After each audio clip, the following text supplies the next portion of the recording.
semble fou, mais vous avez une chance sur 5 de faire une dépression au cours de votre vie. Et là, je vous parle pas d'une petite déprime, mais bien d'une maladie qui touche 280 millions de personnes dans le monde. Ça peut clairement toucher tout le monde, personne n'est à l'abri. Bref, approchez-vous mes dragons noirs du Pacifique. On va voir ce que ça fait tomber dans un état de profonde tristesse et de désespoir. Bon, du coup, désolé, c'est pas joyeux aujourd'hui, mais vous verrez qu'il y a des solutions. Pour ça, on va utiliser un cobaye pour tester les différents effets de la dépression. Des premiers symptômes jusqu'aux périodes les plus sombres, jusqu'à potentiellement la guérison. Déjà, on verra que c'est pas une simple petite déprime, que ça peut aussi très vite se transformer en semaines, voire en mois horribles à vivre, et que cette maladie peut même conduire à des pensées suicidaires, voire pire que ça. Et nous, on commence avec les premiers signes d'une dépression. En 2005, une agence de voyage du nom de Sky Travel a créé le concept de Blue Monday. En fait, c'est censé être le jour le plus déprimant de l'année. Et ça tombe d'ailleurs le 3e lundi de janvier. En fait, selon l'agence, ça s'expliquerait parce que, à cette période, les journées sont plus courtes, que c'est le milieu de l'hiver et que les fêtes de fin d'année sont déjà passées. En résumé, tout est fait pour nous déprimer. Sauf qu'en réalité, c'est totalement faux. En fait, c'est juste du marketing et c'est pas du tout prouvé scientifiquement. Le but, en fait, c'était juste de jouer sur la déprime pour inciter les gens à se faire du bien en voyageant, de la manipulation. Tu es triste? Arrête. Il n'empêche, ça a marché pour eux puisque encore maintenant, d'autres marques utilisent le Blue Monday pour faire des offres spéciales. Sauf que le problème, c'est que ça essaie de rendre un peu cool la déprime, comme si c'était un truc temporaire juste dans la tête et qu'il suffisait de se faire un petit kiff en achetant un truc pour que ça passe. En fait, ce que vous allez voir plus tard, c'est que la déprime peut cacher un mal bien plus grave et profond, la dépression. Et déprime et dépression, c'est pas du tout la même chose. Il faut faire la différence entre les moments de tristesse normaux et la dépression. La déprime est une légère perte d'envie, une baisse d'énergie. Elle est souvent passagère et se surmonte en retrouvant un peu d'activité et d'action. La dépression est davantage handicapante, c'est un véritable coup d'arrêt. Elle correspond à une perte complète d'envie et de l'estime de soi, ainsi qu'une profonde tristesse. C'est une maladie qui va nécessiter une approche médicale, voire l'utilisation de médicaments. Et là, la question se pose pour notre cobaye, puisque vous voyez, depuis quelques temps, il finit par être un peu fatigué, un peu triste. Et là, on se dit, ok, c'est pas grave, mais ce sont les premiers signes. Et vous allez voir que son état va vite s'aggraver. Et tout d'abord, est-ce que vous connaissez l'histoire derrière l'emoji hurle de peur? Déjà, en vrai, c'est inspiré du célèbre tableau du peintre Munch, le Cri, qui est donc ce tableau. En fait, on a souvent dit que ce personnage-là représentait l'éruption d'un volcan en Indonésie, et dont les explosions avaient été entendues jusqu'en Europe. Mais en réalité, le peintre aurait surtout voulu montrer son propre désespoir, comme s'il hurlait de tristesse. En fait, Munch était en effet souvent atteint de dépression, il a même été interné en hôpital psychiatrique. En fait, ce que je veux dire avec cette anecdote, c'est que la dépression, c'est pas une simple déprime, c'est plus puissant que ça. D'ailleurs, on va voir que le désespoir intense peut aussi faire partie de la dépression plus tard. En tout cas, si vous vous interrogez sur la dépression, sachez qu'il y a pas mal de signes qui peuvent indiquer le début d'une dépression. Troubles du sommeil, manque d'appétit, difficulté à se concentrer au boulot, fatigue. Sauf que, en fait, tous ces symptômes peuvent aussi être présents dans d'autres troubles moins graves, par exemple l'anxiété. Et parfois, on trouve les mêmes dans certains troubles mentaux, comme par exemple la bipolarité. Tant quelqu'un qui est bipolaire n'est pas forcément dépressif. Par exemple, l'année dernière, en faisant la promotion de son film, Le Livre des Solutions, le réalisateur Michel Gondry a révélé être bipolaire. En fait, le film est inspiré de sa propre vie. Il y a quelques années, le réal avait eu tellement de mal à terminer un ancien film qu'il s'était enfui à la campagne avec des membres de son équipe pour le boucler. Et pendant plusieurs semaines, il avait alors alterné entre les phases de joie et de super créativité et les phases de total désespoir où il passait son temps à pleurer et à paniquer. Et il a fini par sortir son film, mais ça s'est fait dans la douleur. Et donc là, vous voyez, c'est clairement comme des signes de dépression. Mais ce sont deux maladies différentes. Et en vrai, même avec les gens dépressifs, les symptômes sont pas toujours les mêmes. Certains patients auront par exemple plus tendance à dormir, d'autres à faire des insomnies. Mais globalement, le sommeil est quand même touché. Et d'autres personnes peuvent par exemple cesser de manger ou même bouffer à fond. Globalement, l'appétit est un peu particulier. Mais il existe aussi d'autres formes de dépression. On a par exemple la dépression réactionnelle. Vous savez, quand ça nous arrive après un accident comme un décès ou une rupture amoureuse. Il y a aussi la dépression postpartum, qui touche donc là les femmes qui viennent d'accoucher. Et là, qui s'explique plus par les changements hormonaux et psychologiques assez intenses, parce que le moment hardcore est incroyable quand même d'enfanter quoi. Ou même encore la dépression saisonnière, qui touche aussi les personnes en hiver. Enfin, quoi qu'il en soit, on peut retenir que c'est l'intensité et la durée des symptômes qui permettent de vraiment se dire, ok, il est en dépression ou non, c'est juste une petite déprime passagère. Et là, vous voyez, du côté de notre cobaye, ça fait maintenant plus d'une semaine qu'il se sent quand même démotivé et triste. Sauf que son état ne semble pas évoluer. Est-ce qu'il est dépressif? Eh bien ça, on va le découvrir avec l'étape du diagnostic.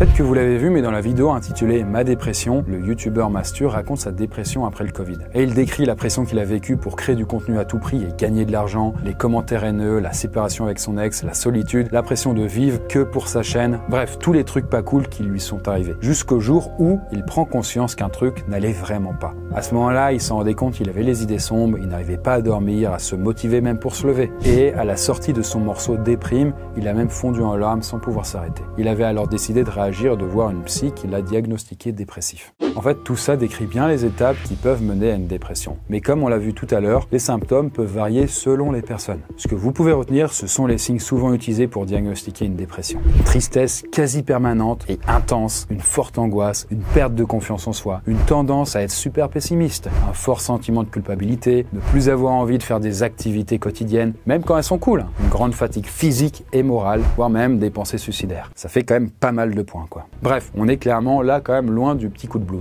En tout cas, en moyenne, on estime quand même que la dépression peut être vraiment diagnostiquée si ces symptômes persistent plus de 2 semaines. Et là, il se trouve que c'est le cas avec notre cobaye Gustave, qui est toujours, vous voyez, un peu au fond du trou, quoi. Le pauvre vieux, quoi. Pourquoi on tombe en dépression? C'est vrai, c'est une bonne question, ça. Surtout que les gens, parfois, ont tendance à penser que la dépression, on en sort avec juste de la volonté. Ça, on y viendra plus tard. Réveille-toi, putain de merde! Rien à foutre de ta dépression! En tout cas, faut avouer, les causes de la dépression sont pas super connues. Et il y a plein de débats encore chez les scientifiques.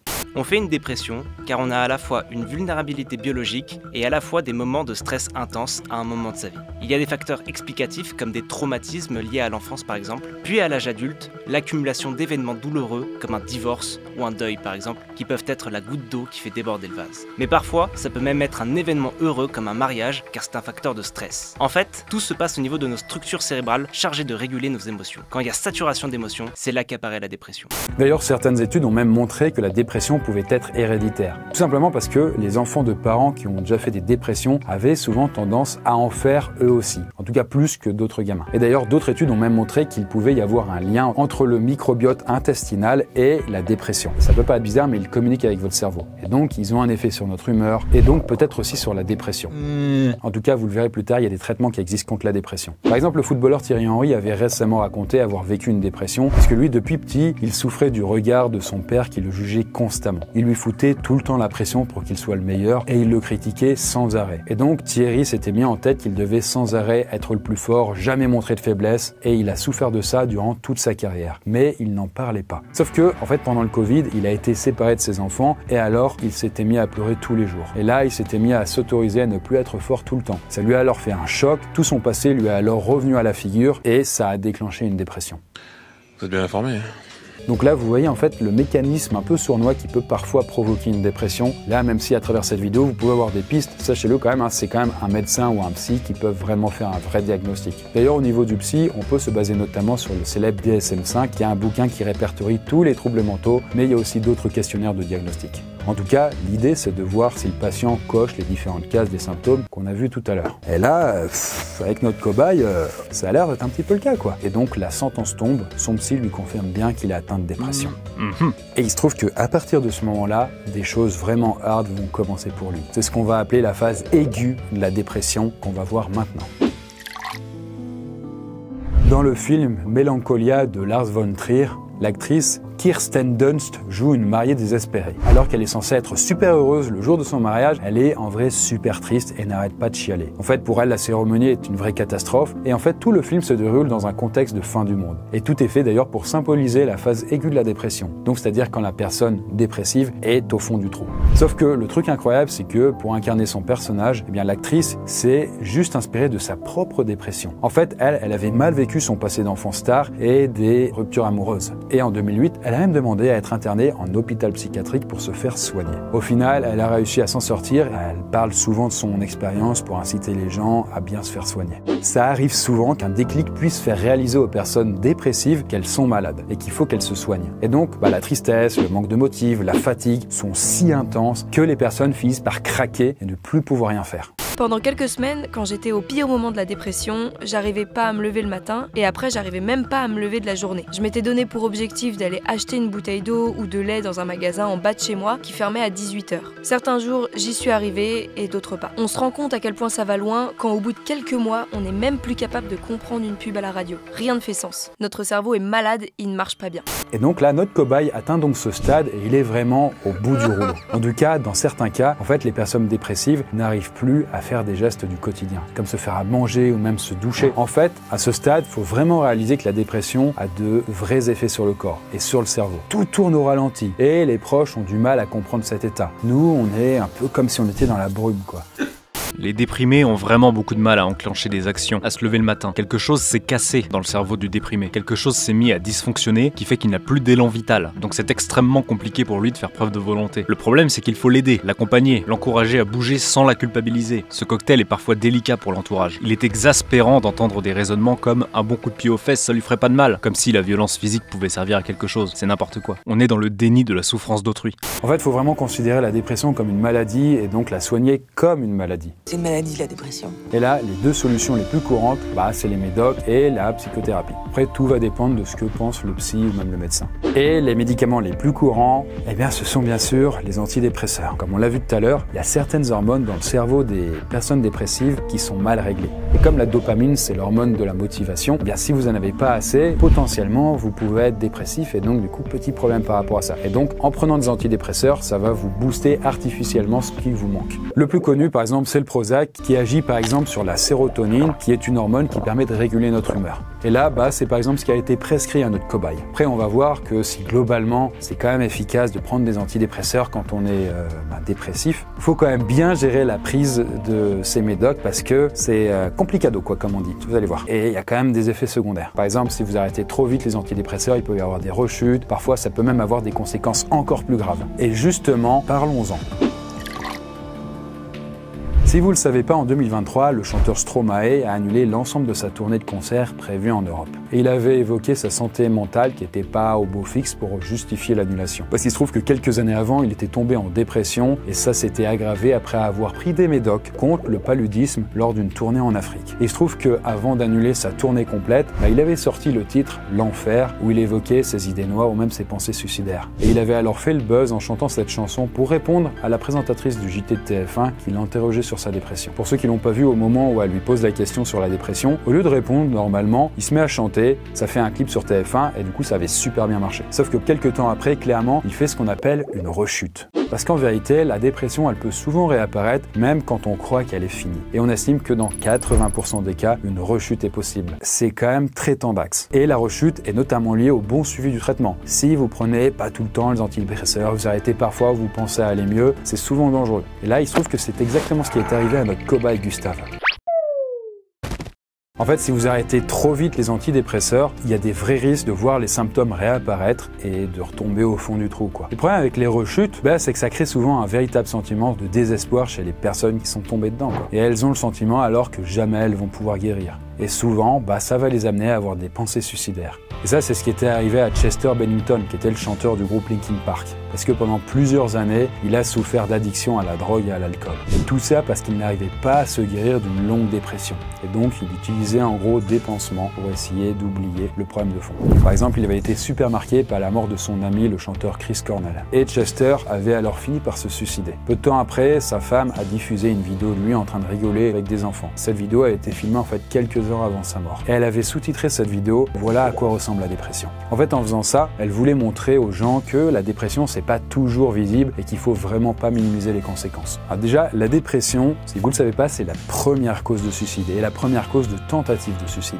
Parce que les études ont quand même montré que le risque de suicide est jusqu'à 30 fois plus élevé chez les patients dépressifs par rapport aux gens qui sont non dépressifs. T'as juste l'impression d'être une grosse merde. Ce qu'on ressent, c'est la mort, c'est le vide. Il n'y a plus aucune forme d'espoir, il n'y a plus de notion d'avenir. d'avenir ou d'envie. J'ai d'abord fait 3 tentatives de suicide qui étaient des appels à l'aide. Puis une 4e très violente. J'ai eu beaucoup de chance de m'en sortir. Pourquoi j'en suis arrivée là? Parce que le traitement est très long contre la dépression et au bout d'un moment, j'étais vraiment fatiguée. En fait, les antidépresseurs ne sont pas la seule solution face à la dépression. Comme on l'a évoqué tout à l'heure, il existe aussi d'autres traitements. Par exemple, chez les personnes avec des idées suicidaires, on utilise parfois de la kétamine. En fait, la kétamine, c'est une sorte d'antidépresseur rapide, mais ça a quand même aussi des effets secondaires comme des hallucinations. Ce qui explique pourquoi elle est utilisée comme drogue. So we're here making a documentary about ketamine actually. Do you know anything about it?